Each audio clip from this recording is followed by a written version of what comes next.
Sup, homies? Is this you in a 30-minute game? Are you feeling like giving up on this game because you feel worthless and not contributing to teamfights? Do you want to kill yourself? Don't worry, there's a solution for everything. Tip number 1. Stop rushing to the PvP fights in the early game. Deadlock is a watered-down MOBA, but with shooter mechanics implemented. You need to make smart decisions and play carefully. Obviously, killing your enemy is the goal, but be patient with your zoomer brain. I will now bestow you the ancient Chinese proverb that was promised to you 3,000 years ago, called laning. The Feng Shui Empire teaches you this technique to become strong.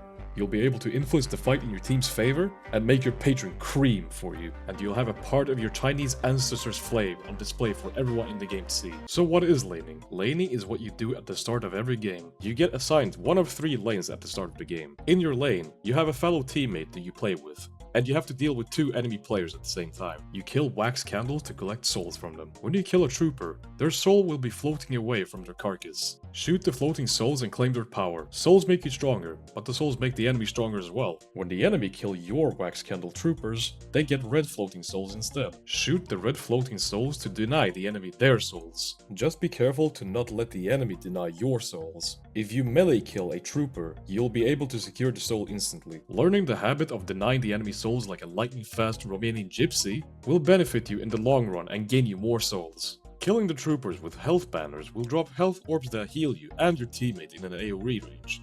Very useful to sustain yourself if your enemy is shooting and damaging you. Poke your enemies with damage by shooting them when there's downtime between the troopers. You can soften them up for a kill and make them retreat. And when you do this, your wax candle troopers will be pushed up to the tower. And when the troopers are pushed up to the guardian tower, shoot the guardian tower by getting close to it so you can damage it. Retreat away from the guardian tower once your troopers are going to die. Since the guardian tower is very big hurt, when you have taken the lead with souls compared to your enemy, and if the enemy is in a good space to be engaged, coordinate with your teammate and kill the enemy so you can get some extra souls. You should especially do this if the enemy has low health and are being greedy as fuck. Stationary guardians, walkers and shrines take much more reduced damage if you do not destroy the emplacement before them. You also need to be in the radius of them to even deal damage, since you cannot snipe them far away. You may have also realized that you can parry the guardians if they melee attack you. You can parry them when you want to dive in on a critically low health enemy and kill them, albeit it is very ballsy to do, so be careful. If you perform a dash or if you're going downhill, you can crouch to start sliding.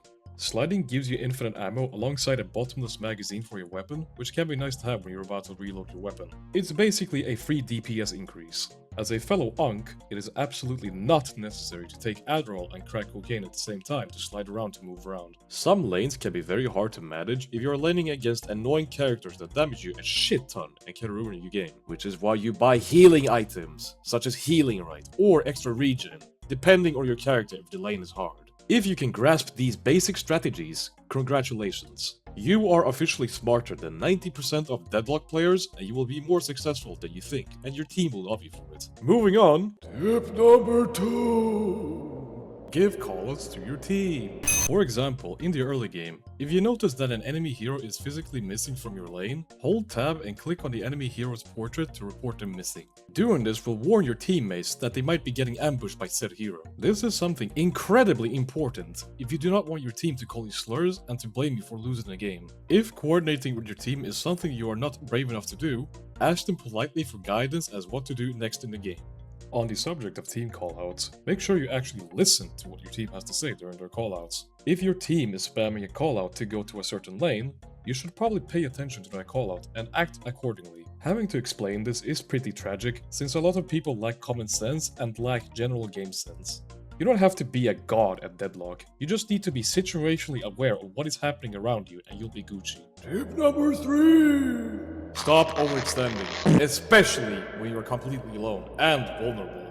This is another massive problem in the early game, for example. If you try to actively hunt down the enemy whilst being inside of the enemy guardian tower with no troopers behind you, you will die to the guardian tower, or the enemy hero is gonna send you back to the spawn. If you're pushing a team fight you know you're not ready for, dead. If you're trying to 1v1 a hero that's much stronger than you, dead. However, the worst offender when you overextend is when you push a walker completely alone after killing the Guardian Tower and you see that the entire team is missing on the map. Use caution and make sure the zipline is always available in case you need to back out. Otherwise, you'll get ganked and you'll be dead. Feeding the enemy souls multiple times because of your brain-dead activities is not cool. You are spreading your legs wide open for them to diddle you. As harsh it is to say, nobody wants the enemy team's souls to look like this, whilst your team has this little souls in comparison. So please, I beg you, fuck off it. Tip number 4! Use community-created builds! The default Valve builds have been orchestrated by Mossad agents for the sole purpose of trolling you and your teammates so you can lose the game. Oh my god, bro. Oh, hell no, man. What the fuck, man? Press B to open your shop, click on the star on the top left, and then click on Build Browser. Get a build that seems interesting for you, that is also beginner-friendly, and has annotations. So you can understand what the build's playstyle is, and you can learn about what the items do in the game. Deadlock's items is what creates your characters fundamentally. You have gun items, you have spirit items, and you have health items. One of each is not the same, and you can experiment with them a little bit. Try them out, and don't be scared.